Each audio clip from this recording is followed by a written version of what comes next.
50 نمازیں پڑھنے جا رہے ہو تو آپ نیت کرو. نیت آپ کو اسی طرح سے کرنی ہے کہ اللہ جو سب سے پہلی میری فجر چھوٹی ہوئی تھی وہ میں پڑھنے جا رہا ہوں. ٹھیک ہے, جو سب سے پہلے میری فجر چھوٹی تھی وہ پڑھنے جا رہا ہوں. جو سب سے پہلے ظہر میری چھوٹی تھی وہ پڑھنے جا رہا ہوں. جو سب سے پہلے میری عصر چھوٹی تھی قضا, اللہ وہ میں قضا پڑھنے جا رہا ہوں. تو اس طرح سے آپ نیت کرو گے, اور نیت دل کے ارادے کا نام ہے. زبان سے دیکھو, بعض لوگ جو ہوتے ہیں نا وہ وہمی ہوتے ہیں, ان کو یہ لگتا ہے میری نیت نہیں ہوئی, میری نیت نہیں ہوئی, تو وہ تسلی کے لیے زبان سے بھی کہہ سکتے ہیں.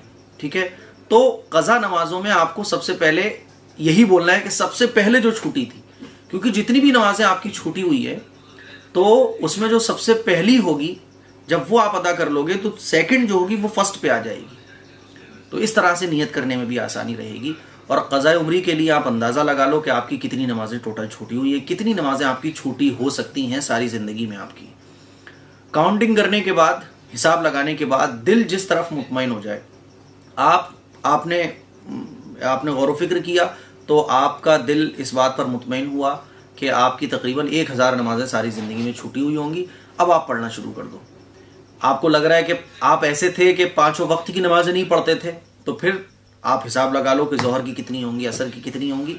پورا ایک ٹاپک ہے قضاء عمری نماز پڑھنے کا آسان طریقہ. آپ میری ویڈیو دیکھ سکتے ہیں, قضاء عمری AM Qasmi YouTube per search کر سکتے ہیں. آپ کو وہ ویڈیو دیکھنے کے بعد سمجھ آ جائے گا کہ پورا طریقہ کیا ہے. ٹھیک ہے, لیکن نیت ایسے ہی ہونی ہے.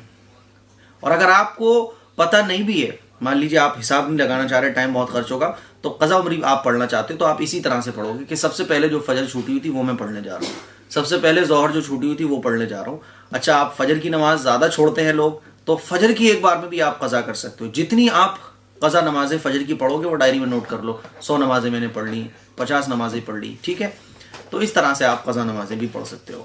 یہ تو نمازوں کے مسئلے میں بات ہو گئی. اب قرآن کے سلسلے میں بات کرتے ہیں.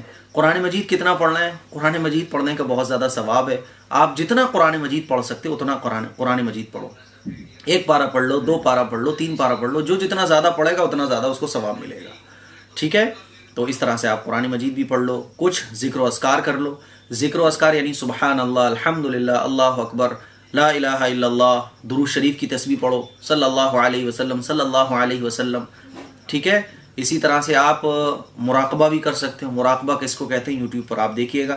مراقبہ کہتے ہیں کہ اللہ کو یاد کرنا, آنکھیں بند کر کے اپنے دل کی طرف توجہ کر کے یہ غور کرنا کہ اللہ کی رحمت میرے دل پہ نازل ہو رہی ہے. اس کو مراقبہ کہا جاتا ہے. تو آپ مراقبہ بھی کر سکتے ہیں. اور ایک حصہ دعاؤں کے لیے رکھیں.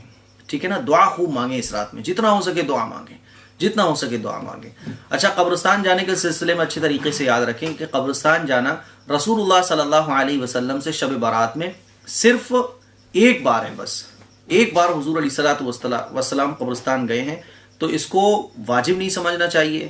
جیسے کہ جتھے کے جتھے بنا کے لوگ قبرستان جاتے ہیں, تو قبرستان کبھی چلے جاؤ کبھی مت جاؤ, اس کو اتنا لازم مت سمجھو جتنا لازم شریعت سے ثابت ہی نہیں ہے.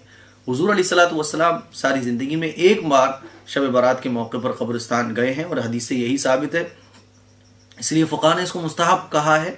تو اس کو ضروری نہ سمجھا جائے, واجب نہ سمجھا جائے. کوئی جانا چاہ رہا ہے تو چلا جائے. یہ نہیں کہ کوئی جا رہا ہے اور کوئی نہیں جا رہا تو جانے والے نہ جانے والوں کو برا سمجھتے ہیں, غلط سمجھتے ہیں. ایسا نہیں ہے. قبرستان بھی آپ جا سکتے ہیں, جائز ہے, نو پرابلم, لیکن اس کو سنت نہ سمجھا جائے. بلکہ حضور علیہ الصلوۃ والسلام سے کبھی جانا بھی ثابت ہے, کبھی نہیں بھی ہے. اسی لیے کبھی جائیں کبھی نہ جائیں, اسی لیول پر ہمیں وہ کام کرنا ہے جس لیول سے شریعت سے وہ کام ثابت ہو. اس کے علاوہ جتنی بھی خرافات ہوتی ہیں شب برات سے متعلق, جیسے کہ حلوے بنانا, یہ بنانا, وہ بنانا, تو یہ ایک عبادت کی رات ہے, اس کو عبادت میں گزاریے آپ. حلوے بنانا اور کھانے بنانا کہیں نہیں عبادت ہو سکتا. اب آپ دیکھیے, کھانے بنانے کو تو اسلام میں کہیں نہیں عبادت کہا گیا ہے, بلکہ روزے رکھنا اسلام میں عبادت ہے. کھانے بنانا عبادت نہیں ہے, کھانے کھلانا عبادت ہے. وہ بھی کھانے ہم لوگ بنا کے کھلاتے ہیں تو اپنے ہی لوگوں کو کھلا دیتے ہیں, غریبوں کو کھلانا ثواب ہے. بہرحال یہ شب برات سے متعلق کچھ ضروری باتیں تھیں, میں نے سوچا آپ لوگوں سے کلیئر کر دی جائیں. مجھے بھی اپنی دعاؤں میں یاد رکھیے گا. اور ایک بات اور ذہن میں آئی وہ میں عرض کر دوں کہ مسجد میں جا کے عبادت کرنا کوئی ضروری نہیں ہے.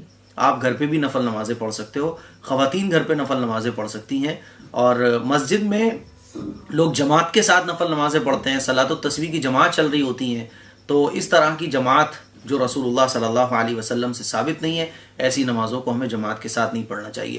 تمام فقہاء نے یہ مسئلہ کتابوں کے اندر لکھا ہے کہ جو نمازیں رسول اللہ صلی اللہ علیہ وسلم سے جماعت کے ساتھ پڑھنا ثابت ہے, جیسے 5 وقت کی فرض نمازیں ہیں, اور نماز کسوف, نماز خسوف ہے نا, اسی طرح سے تراویح کی نماز حضور علیہ الصلوۃ والسلام سے جماعت کے ساتھ ثابت ہے۔ اس کے علاوہ جتنی بھی نفل نمازیں ہیں سب کو تنہا پڑھنا چاہیے، جماعت کے ساتھ نہیں پڑھنا چاہیے۔ امام ابو حنیفہ احناف کے نزدیک تو صلاۃ التسبیح کی نماز یا کوئی بھی نفل نماز جماعت کے ساتھ پڑھنا یہ مکروہ تحریمی ہے، اسی لیے ثواب تو دور کی بات ہے، گناہ اور ملے گا۔ اسی لیے اپنی تنہا نماز پڑھیں، آپ نفل نمازیں پڑھیں اور جو نمازیں آپ پڑھنا چاہتے ہیں وہ پڑھیں، لیکن جماعت کے ساتھ نفل نماز پڑھنا یہ جائز نہیں ہے، یہ مناسب نہیں ہے، شریعت میں کہیں سے ثابت نہیں ہے، فقہاء نے اس کو مکروہ تنزیہی اور تحریمی لکھا ہے، اسی لیے اس سے بچنا چاہیے۔ بعض مسجدوں میں جو ہے نا وہ جماعت کے ساتھ صلاۃ التسبیح کی نمازیں ہو رہی ہوتی ہیں اور گلیوں میں ٹہلنے پھرنے شور مچانے، اس سے بچنا چاہیے۔ جتنی عبادت کرنی ہے اتنی عبادت کرو، اور عبادت کرنے کا من نہیں ہو رہا تو گلیوں میں مت ٹہلو، سو جاؤ، ہے نا۔ ٹہلنے کی آپ کو ضرورت نہیں ہے، گھومنے کی ضرورت نہیں ہے، مٹر گشتیاں کرنے کی ضرورت نہیں ہے، آپ کو نیند آ رہی ہے آپ سو جاؤ، لیکن یہ کام نہ کرو، آپ اپنا ٹائم برباد نہ کرو، موبائل میں برباد مت کرو، بلکہ سو جاؤ اور تہجد کی نماز پڑھ لو، روزہ رکھ لو، ٹھیک ہے، کافی ہے۔ اور مسجد میں جو لوگ جا کے عبادت کرنا چاہتے ہیں وہ مسجد میں جا کے بھی کر سکتے ہیں، اور جو لوگ گھر میں عبادت کرنا چاہتے ہیں وہ گھر میں بھی کر سکتے ہیں، بلکہ افضل فقہاء نے محدثین نے یہ لکھا ہے کہ نفل عبادت گھر میں کرنا چاہیے۔ رسول اللہ صلی اللہ علیہ وسلم کی غالباً حدیث بھی ہے، اور مفہوم یہ ہے کہ اپنے گھر کو قبرستان نہ بناؤ، یعنی اپنے گھر میں عبادت کرو، تو اسی لیے گھر میں بھی عبادت کا ایک حصہ ہمیں کرنا چاہیے۔ ہاں مسجد میں دل لگتا ہے، طبیعت لگتی ہے، ماحول ہوتا ہے، لیکن بہرحال کچھ نہ کچھ حصہ عبادت کا ہمیں گھر پہ بھی کرنا چاہیے۔ تو یہ کچھ ضروری باتیں تھیں، میں نے سوچا آپ لوگوں سے شیئر کر دی جائے، اس کے لیے کچھ شیئر کریں۔ السلام علیکم ورحمۃ اللہ وبرکاتہ۔